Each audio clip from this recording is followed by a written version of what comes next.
Hey guys, Kinoflex here, back with another quick video. To my surprise, the Birdman, or as we like to call him here on this channel, Birdbrain, finally responded to me. Now I know what you're thinking. Did he respond to my IronHeart videos for his pathetic defenses of the show with numerous instances of him lying or getting things wrong in embarrassing fashion? Of course not, because he can't without making himself look like an even bigger idiot. What he actually responded to was a post from myself where I call him out for his shameless grifting. In this case, where he joins in on a disturbing trend of creators going mask off over conservative commentator Charlie Kirk dying. While the video in question he made had to do with him responding to a conservative commentator by the name of Kingman Lee announcing that he was fired from his job, he did spend some time 3 minutes into his video lying about Charlie Kirk by falsely claiming that he encouraged an attack on former Speaker of the House Nancy Pelosi's husband Paul Pelosi, and saying that he encouraged gun deaths, both of which were refuted by me in a previous video responding to another YouTuber who did the same thing. The specific example they kept bringing up is when I called women who celebrated the murder of Charlie Kirk hags and psychopaths. And apparently, that's unacceptable. What else are they? Calling them psychopaths is mild compared to the depraved gloating over the death of an innocent man. Strange position to take there, Mr. Lee, when Charlie Kirk himself did exactly what you called these people psychopaths for. I mean, Kirk gleefully asked for a hero to bail out Pelosi's assailant. If some amazing patriot out there in San Francisco or the Bay Area wants to really be a midterm hero, someone should go and bail this guy out. I bet his bail's like $30,000 or $40,000.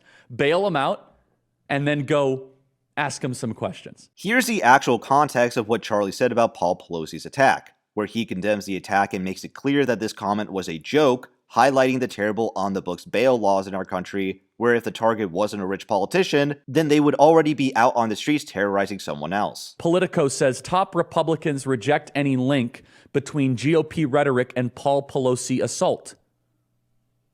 Of course you should reject any link. Why is the Republican Party, why is the conservative movement to blame for gay schizophrenic nudists that are hemp jewelry makers breaking into somebody's home, or maybe not breaking into somebody's home? Why are we to blame for that exactly? And why is he still in jail? Why has he not been bailed out? By the way, if some amazing patriot out there in San Francisco or the Bay Area wants to really be a midterm hero, someone should go and bail this guy out. I bet his bail's like $30,000 or $40,000. Bail him out and then go ask him some questions. I wonder what his bail is. They're going after him with attempted murder, political assassination, all this sort of stuff. I'm not qualifying it. I think it's awful. It's not right. But why is it that in Chicago, you're able to commit murder and be out the next day? Why is it that you're able to trespass, second-degree murder, arson, threat of public official, cashless bail? This happens all over San Francisco, but if you go after the Pelosi's, oh, you're let out immediately. Got it. And I want to reiterate for all the degenerates that are watching that cover our story, we do not endorse political violence. We're a movement of peace and of love and of truth. And we hope Paul Pelosi recovers. Said clearly that gun deaths were acceptable as long as his political beliefs were upheld. But I think it's worth it. I think it's worth to have a cost of, unfortunately, some gun deaths every single year so that we can have the Second Amendment to protect our other God-given rights. That is a prudent deal. It is rational. And here's the actual context of Charlie Kirk explaining why the Second Amendment is necessary and how we can't resolve tragic gun deaths in this country without banning all guns, while providing a solution to school shootings by suggesting that schools embrace having armed security guards. How's it going, Charlie? I'm Austin. I just had a question related to Second Amendment rights. We saw the shooting that happened recently, and a lot of people are upset. But I'm seeing people argue for the other side that they want to take our Second Amendment rights away. How do we convince them that it's important to have the right to defend ourselves and all that good stuff? Yeah, it's a great question. Thank you. So I'm a big Second Amendment fan, but I think most politicians are cowards when it comes to defending why we have a Second Amendment. This is why I would not be a good politician, or maybe I would, I don't know, but because I actually speak my mind. The Second Amendment is not about hunting. I love hunting. The Second Amendment is not even about personal defense. That is important. The Second Amendment is there, God forbid, so that you can defend yourself against a tyrannical government. Come on.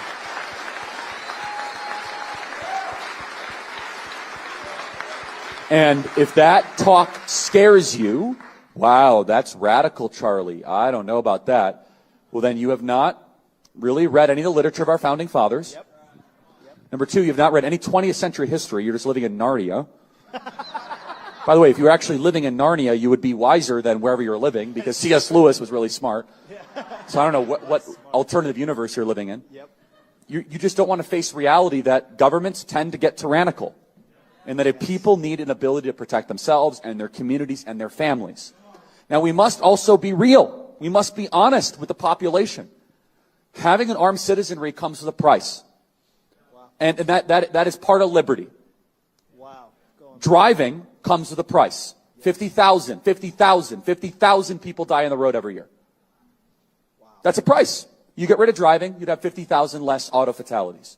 But we have decided that the benefit of driving, speed, accessibility, mobility, having products, services, is worth the cost of 50,000 people dying on the road. Wow. So we need to be very clear that you're not going to get gun deaths to zero.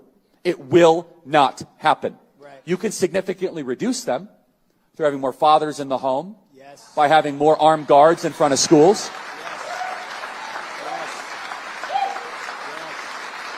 Yes. We should have an honest and clear reductionist view of gun violence, but we should not have a utopian one. You will never live in a society when you have an armed citizenry and you won't have a single gun death. That is nonsense. It's drivel. But I think it's worth it. I think it's worth to have a cost of, unfortunately, some gun deaths every single year, so that we can have the Second Amendment to protect our other God-given rights. That is a prudent deal. It is rational. Nobody talks like this. They live in a complete alternate universe. So then how do you reduce? Very simple. People say, oh, Charlie, how do you stop school shootings? I don't know. How did we stop shootings at baseball games? Because we have armed guards outside of baseball games. That's why. How did we stop all the shootings at airports? We have armed guards outside of airports. How do we stop all the shootings at banks? We have armed guards outside of banks. How do we stop all the shootings at gun shows? Notice there's not a lot of mass shootings at gun shows. There's all these guns. Because everyone's armed. If our money and our sporting events and our airplanes have armed guards, why don't our children? What you need to understand about Birdbrain is that when he lies like he does in this video, he does so implicitly by omitting information from the viewer to have them come towards certain conclusions on their own, instead of him just outright telling you what he wants you to think. Because you can't just clip these segments from the larger original context and say that you just made an innocent mistake. You have to be actively malicious in both misquoting and mischaracterizing him, as Birdbrain clearly attempts to frame Charlie Kirk as someone who actively encouraged political violence. By falsely presenting him in this way, Birdbrain is trying to communicate to his audience that Charlie Kirk got what was coming to him as a form of karma for encouraging political violence, when he never did. It's an incredibly cowardly way of saying he deserved it without explicitly saying so, and serves as a soft endorsement of the shooter committing the action. Which is why Birdbrain, along with any other grifter pulling this stunt, needs to be called out and condemned, because it sets an incredibly bad precedent in our country for obvious reasons. You're a liar! You're a liar! You know something that you're not telling us, you slimy scumbag liar! Next, I want to address my thoughts on Kingman Lee's firing. Even if my main gripes with Birdbrain's video are his slanderous comments aimed at Charlie Kirk, some of my viewers wanted me to clarify my position on it. So I figured this would be a good opportunity to share my thoughts on freedom of speech in the workplace, because I would consider them to be pretty nuanced. Two things can be true at once. Kingman Lee was fired from his job for being a conservative, because I doubt if he were posting offensive stuff as a leftist, he would face any consequences. But it was also his fault somewhat for leaving a digital footprint for his employers to find, even when he knew that he was in a hostile workplace environment. Fortunately, he got lucky because he was quickly rehired to an organization that's more lenient with what you can express online. But it still doesn't change how your workplace environment is something you have to keep in mind, because whether or not you get fired is completely outside of your own control but the subjective whims of your bosses, which is something I take some issue with accepting. I found a number of his comments, like repealing the 19th Amendment, of being pretty dumb, But there's not really any proof that Kingman Lee was fired for being bad at his job. Someone with a vendetta against him just wanted him gone because he made them cry over things he posted outside of work. And the things he said, while offensive, were simply a mix of opinions and jokes that never amounted to criminal acts or encouraging harm. People can be offended towards the comments all they want, but why is it necessary to rob people of their livelihood over it? And this is where I begin to diverge from the type of conservative or libertarian whose perspective when it comes to these sorts of matters is, it's a private company, they can do whatever they want. Because depending on the context, that's generally speaking not true at all for private businesses in the United States, because they are highly regulated to limit them from acting in certain ways that are seen as harmful or unethical. Are all of these regulations necessary? Not really. That's why I'm generally for a more free market than we have already if it allows for things like more opportunities for employment and a variety of choice for consumers. But I would still say that I lean more towards having a mixed economy because even if I accept that the private sector is more competent and efficient at getting things done than the federal government, I wouldn't say that automatically makes the people who end up being in charge those with all of the correct or humane solutions, as they would still just be unaccountable bureaucrats like those of the federal government. This is where the inherent risk lies in not allowing your rights to be maintained at the workplace with some sort of regulatory body in place, because you could very well just lose them over time as a monopoly grows bigger and bigger. And these are my thoughts on free speech not properly being upheld at the workplace. Because if your workplace can fire you for words you said off duty, you literally, objectively, do not have the right of freedom of speech. Are there extreme cases where people are an actual credible threat to their place of employment and other people? Absolutely. But a lot of times there really isn't any sort of justification for it besides an employer just abusing their authority. Someone like Birdman might think that sounds like a good idea because his career is centered around lying and tattletaling on people, until someone he likes gets canceled for their speech. Apparently, this guy is a fan of some racists. You stupid fucking chud. Jimmy Kimmel almost getting fired was because of that orange-faced bastard in the White House, Trumpelstiltskin. That's the federal government getting involved. You fool! So this is flat out revisionism. Before the FCC decided to get involved, Kimmel's private sponsors wanted him to apologize for lying about the political affiliation of Charlie Kirk's killer to his audience, and his refusal to do so put his job in jeopardy because it caused an organic negative response towards him that forced his employers and advertisers' hands.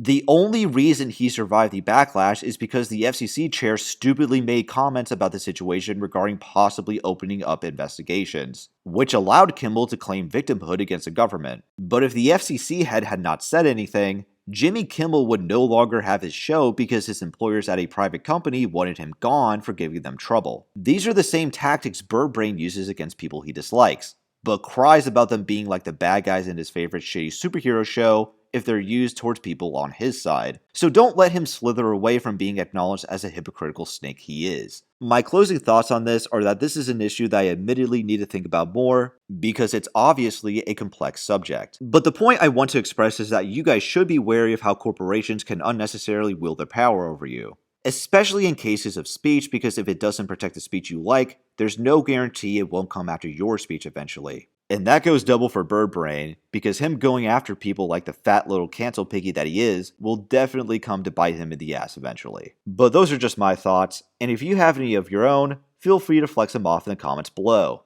And if you enjoyed the video, be sure to leave a like, share, and subscribe. Thank you!